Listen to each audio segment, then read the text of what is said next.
In this quick tips video, we'll look at how to download and install Teams on an iPhone.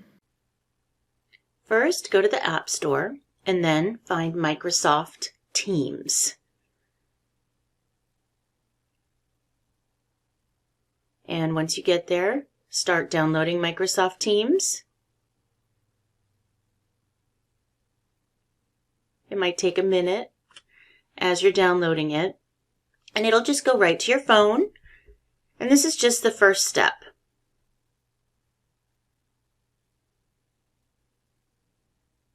And then hit open, and it'll take you right to Microsoft Teams. And then you're going to sign in to your account, and you're going to enter your Green River email account.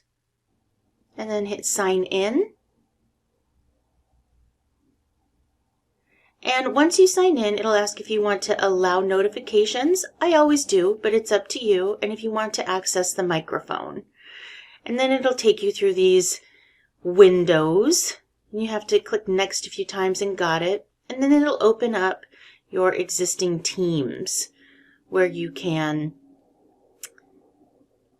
get into your chats, your Teams. You may not have any at first. But once you start using it, you will have some. And that is how to download and install Microsoft Teams on your iPhone.